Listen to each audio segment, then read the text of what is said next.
God. Katika wiki iliyopita tuliona namna gani Bwana wetu Yesu Kristo alivyokufa na kufufuka. The week that passed we saw how our Lord Jesus died and resurrected. Na siku ya leo tutaenda kuzungumza namna gani alivyopaa mbinguni. And today we're going to talk about how he ascended to heaven. Jina la Bwana libarikiwe. Amen. Yeye tulisema ya kwamba yupo hai. We say that he's alive. Anakaa mkono wa kuume wa Baba. That he's sitting on the right hand of God. Anabaki iko natumika na sisi usiku na mchana. And that he stays working with us day and night. Hatumwangalilie tena kaburini. We don't look at him again on the grave. Tayari iko hai. He's alive. Na leo tutaenda kuona namna gani alivyotoka katika dunia hii. And we're going to see how he saved this world. Na kwenda mbinguni. And how he went to heaven. Jina la Bwana libarikiwe. Huyu Yesu ni walazima sana katika maisha yetu. Jesus is very important in our lives. Katika maisha ya wanadamu wote Yesu ni walazima sana. Amongst the life of humans, Jesus is very valuable. Tangu yeye alikuwa bado hajashuka. Before he came down, watu wenyewe walikuwa wanakufa tangu kale. People who used to die before a long time. Wale wa mitume ya zamani, manabii ya zamani walikuwa wakikufa. Those long time disciples and those long time priests, walikuwa hawana matumaini ya ufufuo. They had no hope of resurrection. Hallelujah. Amen. Lakini wakati yeye alikuja, but after Jesus came, kila Mkristo aliyempokea, every Christian that received him, alipata ile fursa ya kuwa na hiyo matumaini ya kwamba siku moja nitafufuka. Is able to get that hope in them that one day even if they die they will be resurrected. Isaya walikufa, wa Yeremia, wa Ezekieli, all those prophets that died, hawakuwa na matumaini ya kwamba siku moja wanaweza kufufuka. They didn't have hope that one day they'll be resurrected. Hallelujah. Wakati alikuwa bado hajakuja, before he sasa came, utaniuliza wale manabii ama mitume ama waamini wa zamani walikuwa wanakufa wanaenda wapi? You might ask me, so those people who were before Jesus, when they used to die, where did they go? Tangu Bwana Yesu hajakuja, before Jesus had come, waamini walikuwa wakikufa, those who believe in God, when they die, wanaenda huko kuzimu. They go to hell. Huko kuzimu kulikuwa kuna gawanyika nafasi mbili. And there were two ways. There were two. Kulikuwa nafasi moja inaitwa nafasi ya ubavu wa Abraham. There was a place that was called something for Abraham. Na ingine nafasi ilikuwa inaitwa nafasi ya watenda mabaya tu. And then there was another place that was for those who. Na katikati pale kulikuwa shimo ndefu sana. And then in the middle there was a big hole. Na ni hapo mapepo zilikuwa. And that's where demons were. Na mpaka leo ndio mapepo zinaishi huko. And today that's where those demons still live. Unapofukuza pepo mchafu, when you remove a bad sema wewe pepo, say you bad spirit, shuka kuzimu kwenye shimo isiyokuwa na mwisho. Go down into that hole in. Hapo ndio mahali pao. That's your place. Jina la Bwana libarikiwe. Amen. Na hiyo inatudhibitisha katika neno la Mungu. And that's seen in the word of God.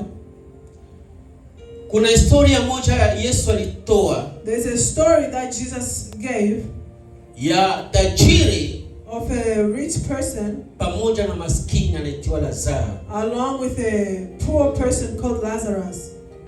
Wakati huyu Lazaro alikuwa ndani ya nchi ama ndani ya dunia, when Lazarus was on earth, alikuwa akikula makombo. He used to eat makombo, yani machakula zenye zinabakia. He used to eat leftovers. Na huyu tajiri, and then this rich people, alikuwa anakula vizuri ndani ya anasa. This rich person used to eat well, eat very good. Maandiko yanasema ya kwamba the word of God says that wakati mmoja huyu tajiri akafa. One day when this rich man died, akaenda kuzimu. And he went to hell. Na wakati mmoja huyu Lazaro naye akafa. And when Lazarus also died, yeye akaenda kwa kifua cha Ibrahim. And went to the place of Abraham.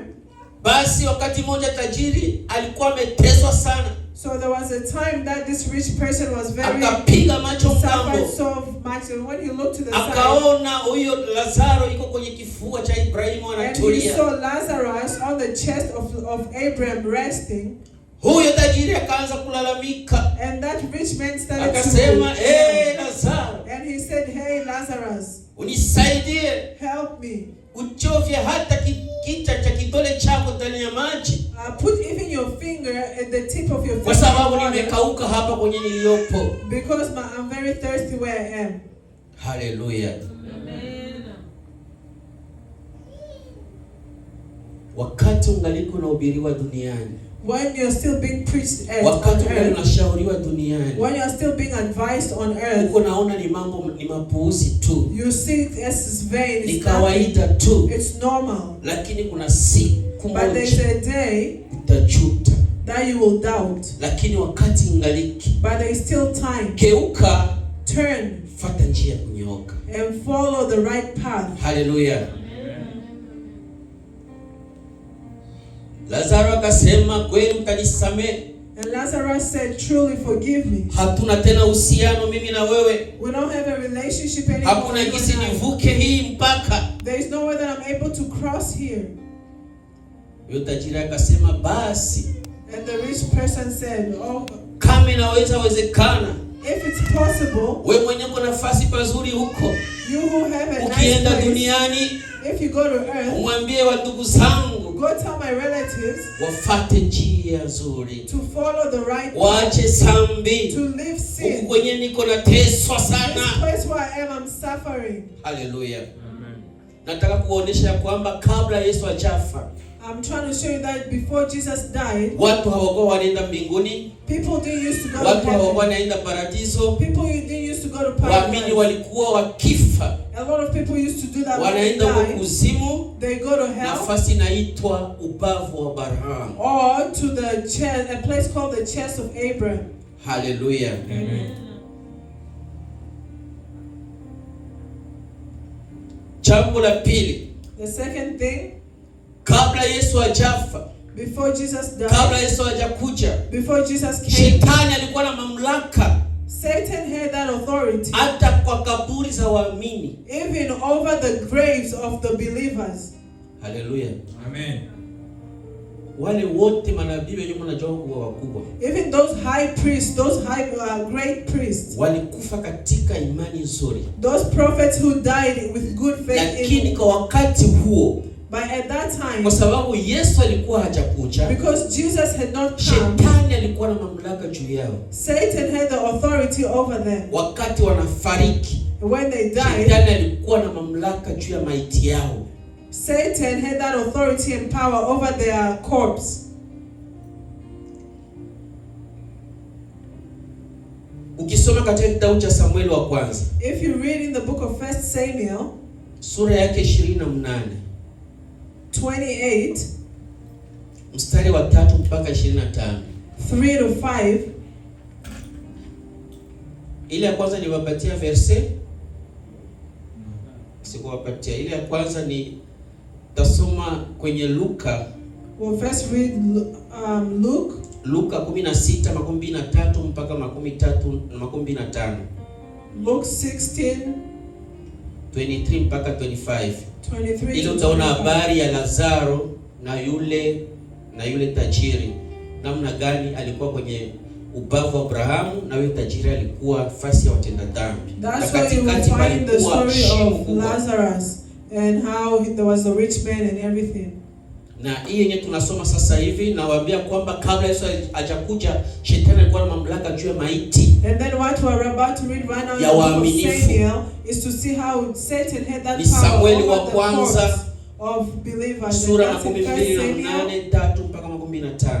1 Samuel 28. Jina la Bwana libarikiwe. Amen. Hii ni habari ya mtumishi wa Mungu Samuel. This is about the servant of God Samuel. Ni yeye alikuwa nabii mkubwa kwa wakati huo. He was a great prophet of Na that Mungu alikuwa time. anamtumikisha And God used him kwa wakati wa mfalme Sauli. during the time of Saul. Ule Sauli alikuwa ni mfalme wa kwanza wa Israeli. Saul was the first king of Israel. Na wakati moja Mungu akamwambia mtumishi wa Mungu Samuel, and there was a time that God told the servant of God Samuel, ya kwamba kwa sababu Wamaleki wanatesa watu wangu, because that nation is making my people suffer. Sasa wende kamwambia Sauli, and then he go and tell Saul atayarishe jeshi to prepare an army, waende kule kwa Wamaleki, to go to that nation, waangamize wote, to go and destroy them all, wasiache hata kitu kimoja, and not leave anything. Hallelujah. Amen. Mungu akampatia Sauli hiyo mamlaka. God gave Saul that authority. Sauli wakati alienda huko kwenye vita, and when Saul went to war, akapigana, he fought and fought, akakamata mfalme wa kule mateka, and he took that prisoner captive. He took the king of that nation captive. Huyo mfalme wa Mameleki, he took the king of that anaitwa nation. Agagi. His name was Agagi. Akamkamata mateka. He took him Lakini captive. Mungu alimwambia kwamba ukienda kule wateketeze bote, bauwe But bote. God had told him to go there and kill all of them, destroy all of Akaenda them.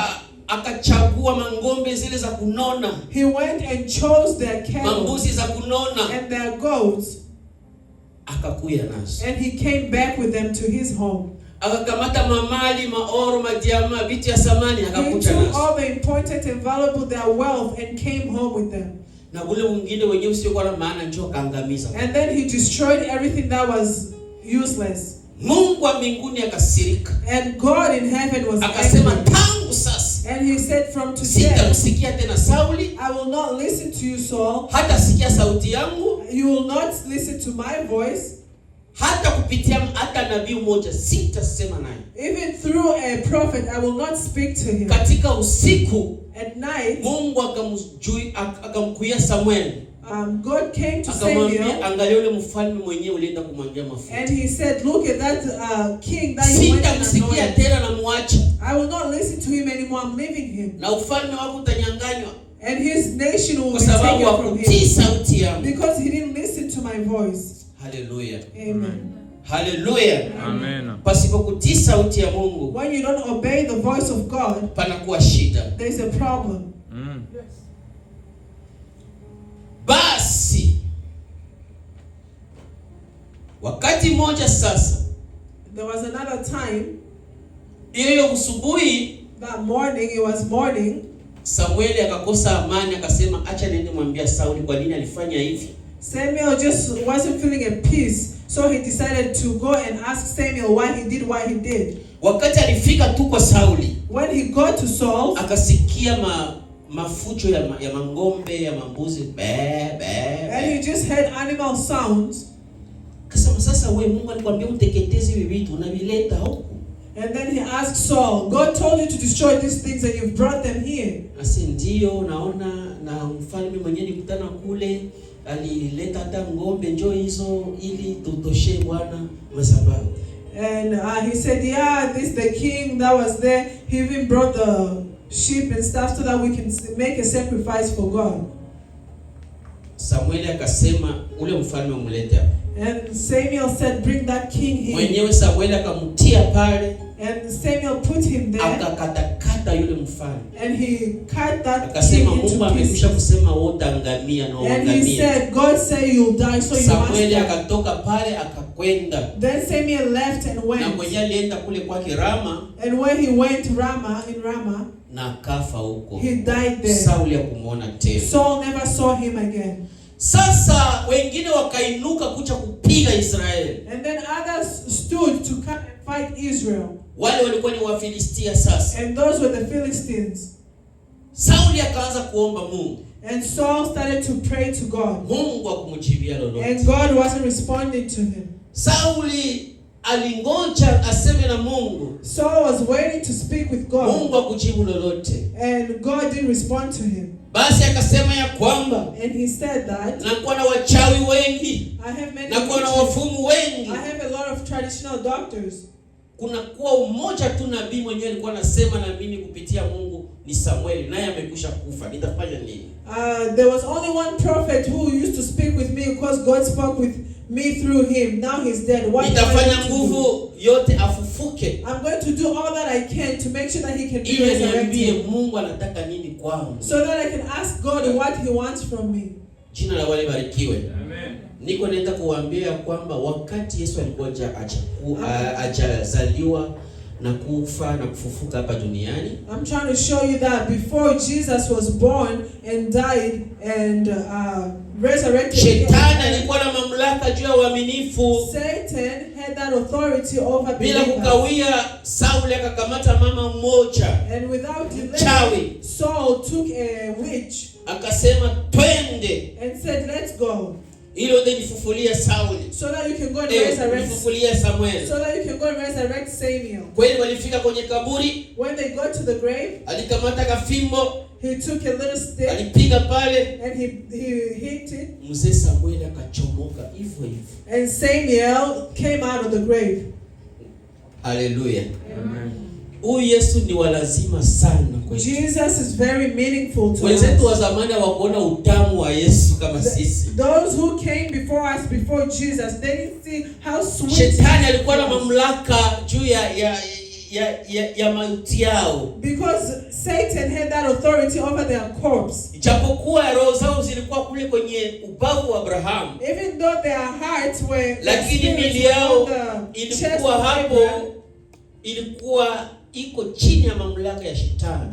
their bodies, their corpse were still under the authority of Satan. Samueli akaamka, And Samuel got up, basi Sauli akasema, nasema na Mungu lakini Mungu aseme na mimi, and so na Wafilisti told him, wanataka kutumaliza. I'm speaking to Jesus, but Jesus is not speaking to me. Samueli akamwambia ya kwamba And then Samuel told him, Mungu amekwisha kukuacha, and then Samuel told him, God has left haukutii you. mapenzi ya Mungu, You are not obeying him. acha kunisumbua, Stop bothering me. acha nipumzike. Let me rest. Wewe ufalme wako umekwisha kunyang'anywa Your nation has been taken kwa sababu from you hukutii mapenzi ya Mungu. because you did not trust, you didn't obey the will of God. Jina la Bwana libarikiwe. Amen. Mtu asipotii Mungu, When somebody doesn't obey God, mtu asipotii neno la Mungu, when somebody does not obey the word of God, hasara ni yake. the Atapata consequences shida. are theirs. They'll get problems. Jina la Bwana libarikiwe. Amen.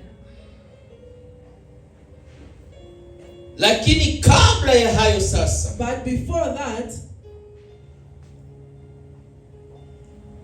wakati Yesu sasa alikuja, when Jesus came, wote wenye wanakufa kwa jina la Yesu Kristo, all of those who died in the name of wote Jesus wenye Christ, wanaonja mauti wakimwamini Yesu Kristo, those who die while they believe in Jesus Christ, wale wanakuwa na assurance kubwa, they have a very great insurance. kwa sababu shetani Because Satan hapo amekwisha kunyang'anywa funguo, has been, the key has been taken away from Satan. funguo ya kifo na mauti. That key of life and death. Shetani Satan, alinyang'anywa ile utukufu wote the key was taken away, the glory was taken away from ya Satan kuweza kwenda tena kwa uaminifu wa Mungu. to go and follow believers of God. Jina la wale barikiwe. Amen.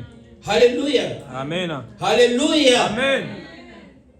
Ndio maana Yohana naye akaona. That's why John as well saw. Akaona katika Ufunuo 14:13. Saw in the book of Revelations 14:13. Akasema ya kwamba heri wafu He said, wafao katika Bwana tangu sasa. blessed are those who die in the Lord. Haleluya. Amen. Kwa sababu wao wamechungwa. Because they are kept. Wao wamechungwa. They are kept. Kwa sasa wewe mwenyewe unamwamini Yesu Kristo. So for you who know wakati unatoka katika mwili, when you leave your body, kaburi yako imechungwa na malaika. your grave is being guarded Kaburi yako by angels. limechungwa na miali za moto. Your grave is being Shetani guarded hawezi by tena the kufika Lord. pale na kufanya mchezo. So Satan cannot come and play Mwili with wako them. unapumzika pale. Your body is resting Jina there. la Bwana libarikiwe. Amen. Yesu kwetu ni mtu wa lazima sana. Jesus is very meaningful to Hata wale us. wenzetu wa zamani hawakuona kabisa hawakuona onjo ya Yesu, wale wa Agano la Kale. Those are people in the Old Testament did not get to taste how sweet Jesus is.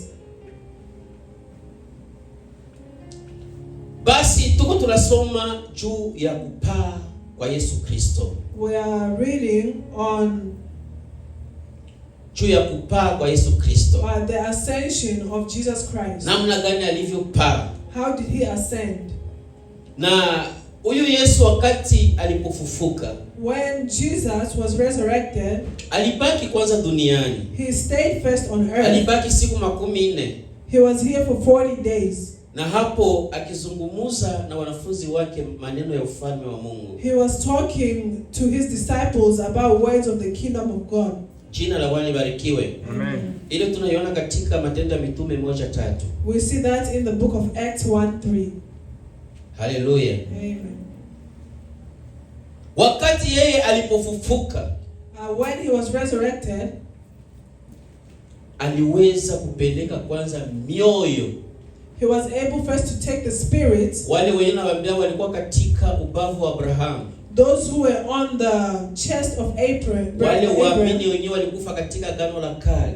Those believers of God who died in the Old Testament. Jambo la kwanza wakati alifufuka tu, the first thing that Jesus did when he took he took all those spirits, akazibeba nafasi wanaita paradiso, and took them to paradise. Hallelujah. Amen. Kwa wakati wake yeye, during his time, mtu wa kwanza mwenye aliingia paradiso, the first person to get into paradise katika Agano Jipya, in the New Testament, ni yule mwizi mwenye alikuwa msalabani. Is that thief who was next to the cross, who was on the cross next to Jesus. Jina la Bwana libarikiwe. Amen. Lakini wakati yeye alishuka, but when he came down, njoo mioyo za Ezekieli, and then all the spirits of Ezekiel, njoo mioyo za Yona, and then all the spirits of Jonah, njoo mioyo za Samuel, all the spirits of Samuel, zilibebwa, they were taken, na kwenda kuishi and that's when they went to live in paradise. Lakini kabla hajaja, but before he came, walikuwa uzimu, they were in hell, wakichungwa nafasi inaitwa ubavu ya Abraham. But they were protected and guarded by a place called the chest of Abraham. Na katika Agano Jipya, and in the New Testament, wa kwanza mwenye aliwahi kwenda paradiso, the first person to go to paradise, ni yule mwizi. It was that thief who was on the cross. Jina la Bwana libarikiwe. Kuna mtu anasema na rudia yako kusudi msikie. Hii ni maneno hautasikia kila nafasi. There's somebody that says that I tend to repeat things, but it's so that you guys can get it. Hallelujah. Amen. Ndio. Hiyo tunaiona katika Luka 23. We see that in Luke 23. 42 mpaka 43. 42 to 43. Ndio. Pale kulikuwa Yesu msalabani na wezi wawili, mmoja kuume mwingine kushoto. When Jesus was crucified on the cross, there were two thieves next to him. Alianza kumsiaki Yesu na kusema tutoshe hapa, uko mwana wa Mungu na mambo mengi. One of them was telling Jesus, take us out of this cross, you are the son of God. Yule kuume akasema ya kwamba sisi ndio tunastahili makosa, huyu mtu hana makosa yoyote. But somebody else was like, we are the ones who are in the wrong. This person is not wrong at all. And he had the grace to say, oh God. And he said, remember me when you come. Yesu akamwambia ya kwamba, and Jesus leo hii today tutakuwa pamoja na wewe paradise. We'll be together in paradise. Jina la Bwana libarikiwe. Amen. Ule alikuwa wa kwanza kuingia paradiso katika Agano Jipya. That was the first person to get into heaven in the New Testament. Sasa utajiuliza paradiso ni wapi? So you may ask yourself, where is paradise? Paradiso ni nafasi kwenye waamini wote wanamwamini Yesu katika haki na kweli, wakitoka katika mwili mioyo yao inapumzika pale kwa kungojea Yesu Kristo. Where believers go, those who believe in God in truth, when they die, their spirits go there and wait for Jesus Christ. Wakati unakufa katika Yesu Kristo, when you die in Jesus Christ, wewe hawendi mbinguni hapo hapo. You don't go to heaven right away. Amen. Utaonaka wengine kwa makaburi asema baba wende mzuri mbinguni tutakutana kule, bado kama alimaliza salama anaenda paradiso kungoja kunyakuliwa kwa kanisa. Somebody who dies while they believe in God, they go to paradise and wait for the church to be lifted by Jesus. Kwa hiyo paradiso iko pale kwa ajili yetu sisi waamini. So paradise is there because of us believers. Na wenye hawamwamini, and those who don't believe in hawaendi paradiso, they are not going to paradise. Hao wanarudilia kule kuzimu kwa ajili go back to hell. Wakingojea nao hukumu yao. Waiting for their judgment. Jina la Bwana libarikiwe. Amen.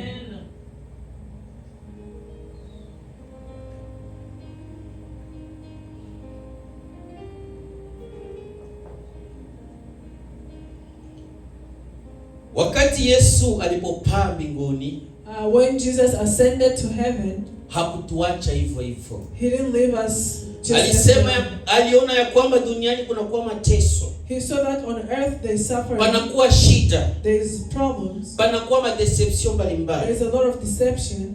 Lakini pasipokuwa na nguvu, but without the power, hawa watu hawataweza lolote. These people will not be able to. Wakati alienda alituachia promise. When he left us a promise. Hiyo tunaiona katika Matendo ya Mitume 1:4. We see that in Acts 1:4. Kitabu cha Matendo ya Mitume. Acts 1:4. Acts 1:4. Hata alipokuwa amekutana nao aliwaagiza wasitoke Yerusalemu bali waingoje ahadi ya Baba ambayo mlisikia habari zake kwangu. Mbele ya kwenda alimwambia kwamba msitoke Yerusalemu. Before he left he told them do not leave Jerusalem. Mungoje ahadi yenye Baba aliwaambia tawapatia. He told them to wait for the Father's promise. Wewe uko ndani ya Mungu, uko ndani ya kanisa, usitoke ndani ya kanisa. You who are in God, who are in church, do not leave the church. Sisi tunakuwa na ahadi yetu special ya kwenda mbinguni. We have a very special promise to go to heaven. Tumchunge Yesu hapa ndani ya kanisa. Let's wait for God in the church. Tusitoke nje ya kanisa. Let's not leave the church. Jina la Bwana libarikiwe. Amen. 1:8 nasema nini?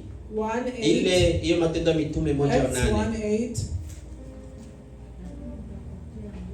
Inasema ya kwamba lakini mtapokea nguvu kisha kuachilia juu yenu Roho Mtakatifu, nanyi mtakuwa mashahidi wangu katika Yerusalemu na katika Uyahudi wote na Samaria na hata mwisho wa nchi. Haleluya. Amen.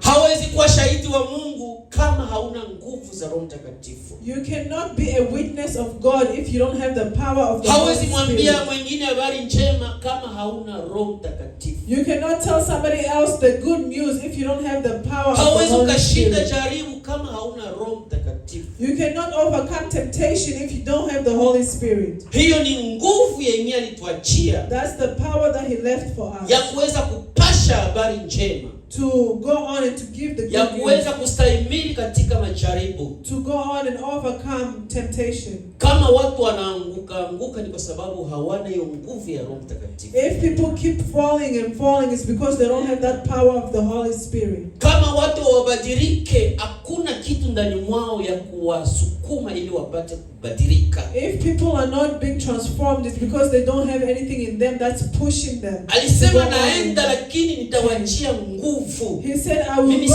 but I will give you power. Lakini hiyo nguvu itawaongoza. But that power will guide you. Hiyo nguvu itatuma mwende mkapashe injili nyingine nafasi. And that power is going to help you to go on and preach the word in somewhere. Kuanzia hapa kwenu Jerusalem. Start here at your home in Jerusalem. Jerusalem. Mpaka Samaria huko juu. Go until Samaria. Na mpaka dunia mzima. And to the whole world. Mkiwa na hiyo nguvu yenye mtawachia. Having that power that I will leave for you. Yesu alienda mbinguni lakini hakutuacha hivyo hivyo. Jesus went to heaven but he didn't leave us just. Ikiwa unakazana na mambo ya Mungu haiko wewe. If you are able to keep going and working the work of God, it's not by your will, it's that's working. That's why you are not getting tired day and night. aliacha ndani mwako, that power that God left in you, Roho Mtakatifu, the Holy Spirit, katika macho ya wanadamu, in the eyes of human beings, hawataiona, they won't see it, kwa sababu hao ni wa dunia tu, because they are earthly. lakini watu wa mbinguni, but those in heaven, wanajuana hao kwa hao, but they know each other. watu wa mbinguni, those who are wanaonana hao kwa hao, they see each wanasema other. huyo baba iko na nguvu ya Roho Mtakatifu, na ndio maana hachoke katika kazi ya Mungu.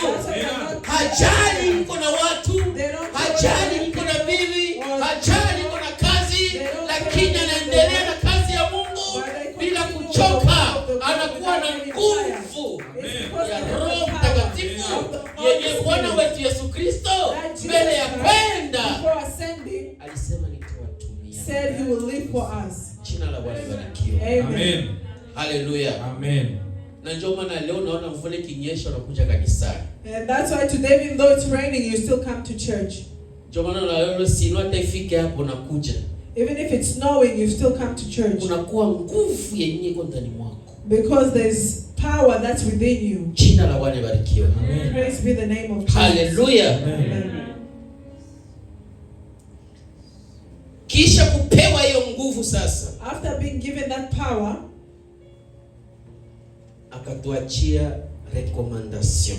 He left us a recommendation. Aseme naenda, nguvu itakuja, kisha kupata hiyo nguvu, msibakie na hiyo nguvu hivyo, mfanye sasa kazi yenyewe nawaambia. Ni katika Mathayo 28 sura ya 19. Matthew 28:19. We see that Jesus, when he left us a recommendation. Kisha kupata hiyo nguvu, after getting that power, akasema, he said, basi enendeni, he said, go, mkawafanye mataifa yote, and make all nations kuwa wanafunzi, to be my disciples, ukiwabatiza, baptizing kwa them jina la Baba, in the name of the Father, Mwana, the Son, na la Roho Mtakatifu, and the Holy Spirit. Amen. Amen. Kisha kupata nguvu hiyo, after getting that power, enendeni sasa, go, mkawafanye watu wote kuwa wanafunzi. and make everybody to be my Hausifanye mtu disciples. kuwa mwanafunzi na una nguvu. You cannot make somebody to be a disciple if you don't have the power of the Holy Spirit. How are you going to convert that person? Jina la Bwana libarikiwe. Amen. Itakufundisha jinsi unaweza kumtosha hapo. The power of God is the one that's going to teach you how to convert somebody and take them out of sote tuko wanafunzi wa Mungu. And I always say that we're all disciples of Jesus. Sote tuko wahubiri. Like somebody said, we're all preachers. Na mission yenyewe walituachia ni hii. And this is the mission that was left for us. Wewe unafanya mwaka mwa kanisa. You are in church for a year. Lakini huyaleta watatu wanne. But you've not brought 3 or 4 people. Je, mission itimiza? Are you doing that? Are you accomplishing that mission? Tafuta hiyo nguvu. Look for that power. Ili utimize mission hii. So that you can accomplish that mission. Amen. Jina la Bwana libarikiwe. Amen. Praise be the name of the Lord.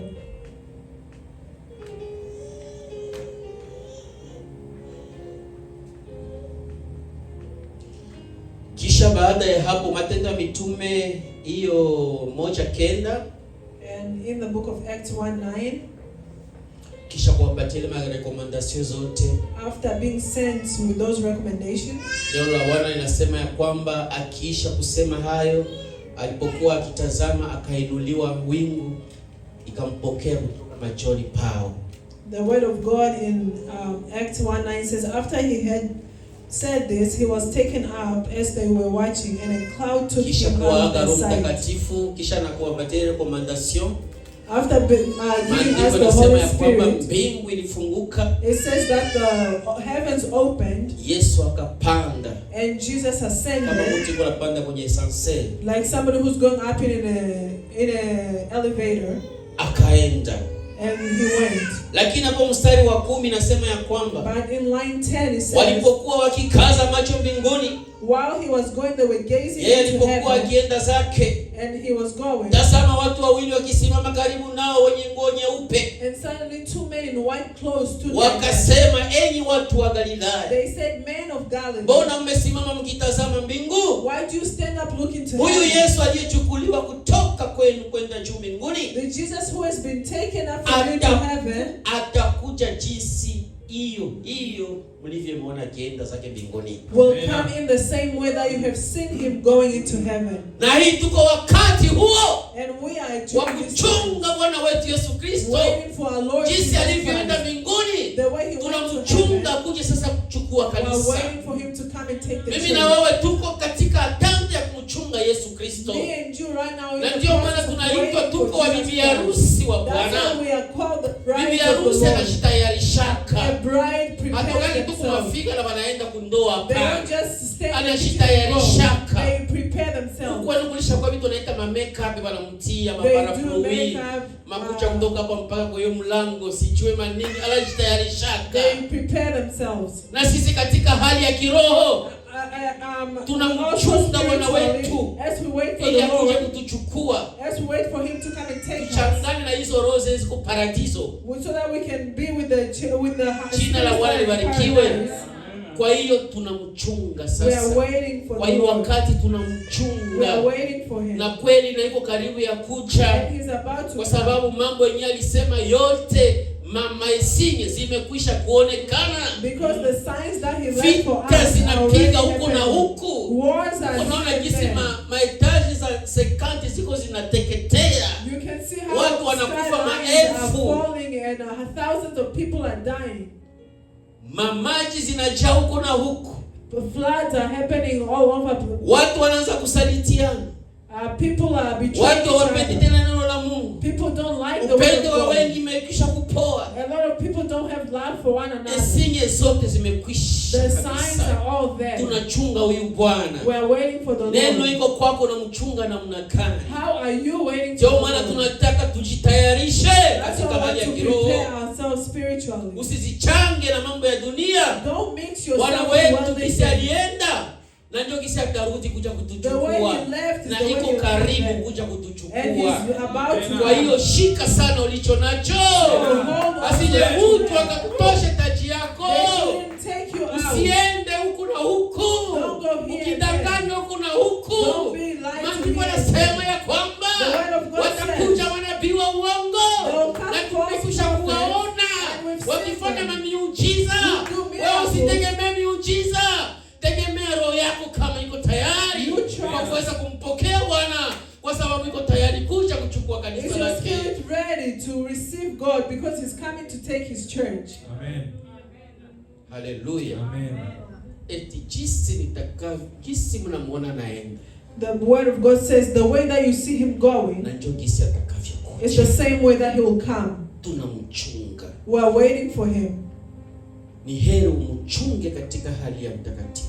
Blessed are those who wait for them in holiness. Jitahidi pamoja na mwili tunao. Try your best. Be with the Jitahidi body that you kujitenga have. na vitu vyenye vinaweza kutenga na mapenzi ya Mungu. Distance yourself from the things that are trying to separate Acha you ni from the vitu vya will of dunia God. vile. Leave the things of the world. Tunatarajia siku moja Because we hope that one twende day tuvikwe taji ya uzima we will be given the life, na tuishi maisha ya everlasting milele. life, and that will live Huyu Bwana forever. wetu yuko tayari kucha. Our Lord is ready to come. Iko tayari kucha. He's ready to come. Iko tayari kucha. He's ready to come. Usikuwe distract na mambo mbalimbali. Don't be distracted by Usikuwe different distract na matters. mamiujiza. Don't be Usikuwe distracted by distract na miracles. mahubiri aseme yeye mahubiri ya moto. Don't be distracted by Tengeneza by roho things that yako. are good. Fix your Na heart. shika Work on your sana heart. uaminifu wako And hold on to na your faith utakatifu wako. and your Hiyo righteousness. tiketi itakupeleka mbinguni. That's your ticket that will take you to heaven. Jina la Bwana libarikiwe. Praise be the name of Utakatifu God. ndio tiketi yako itakupeleka mbinguni. Righteousness is the ticket that will take you to heaven. Amen. Jina la Bwana libarikiwe. Praise the Lord. Bwana wetu yuko tayari. Our Lord is ready. Hivi kabisa ni kengele tu pa anakuja. For now, we're just waiting a bell and he comes. Kwa sababu mambo yote yamekwisha kuonekana wazi. Because all the signs that he said would happen are already happening. Utakutana wengine wahubiri watakwambia kwamba bado. You'll find other preachers who tell you not yet. Wanasomaka pale kwa Mathayo 24. They read in Matthew 24. Pale kuna ka paragrafu kanaandika lakini siku bado. It says, but the time is not here yet. Asa na nyinyi mnabakiwa distraction bado. And if you just stay in that distraction, that says lakini kama yeye hajakuja coming yet, tunatembea na kifo. We are walking with death. Na maandiko yanasema badala ya kifo hakuna msamaha. And the Bible says after death there is no forgiveness. Na kifo siseme mimi ningali jene, hapana, mimi ningeenda ishi. Ningeenda kula chicken mvende. Death doesn't look at your age. Don't say because I'm still young, I'm still having time to eat. I have time. Lufu haiangalie wewe kuna vende 10 50 60. Mimi niko na mama kule iko na miaka kama 17 kama na mungapi. Yana aliaka sema akufe. Death does not look at somebody's age. I have my mother who is in her late 70s. Mungu sanibebe. Lakini kesho yako utasikia mshukuru yake alikufa. And her grandkids are dying before her. Yani maisha ya Mungu ya mwanadamu iko mikononi mwake. The life of a human being is in the hands of God. Mungu aliweza kutuficha. But one thing that God hid from us. Siku yenye utakufiaka, the day you will die, mahali kwenye utakufiaka, where you will die, Mungu anafichika pale. God has hautajua that. You won't know. Ndio maana anatuambia tuko tayari. That's why he says you must utoke katika mwili. You should leave the roho wako ende paradiso, so that your na mwili wako pumzike pale, and your body can rest. Wakati atakapokuja, and when he comes, utapewa mwili mpya. You'll be given a new body, ili kwenda kumlaki Yesu, so that you can go and celebrate with God. Jina la wale barikiwe. Amen. Hallelujah. Amen. Tuchunge utakatifu. Let's keep our acha faith. Sigareti, acha pombe, acha washerati, acha kutukanana, acha majivuno. Vyote wenyewe mnajua vyote. Live sin. Acha. Live. Chunga utakatifu. Keep your faith. Yesu yu karibu kuja. Jesus is near. Atakuja kukukamata. The coming of Jesus is near and he's coming to take you if you keep your faith. Jina la Bwana libarikiwe. Amen. Mungu awabariki sana. Amen. Mungu awabariki sana. Amen. Mungu awasaidie sana. Amen. Ili utakatifu uchungiwe sana. Amen. Faith be kept. Amen. Amen.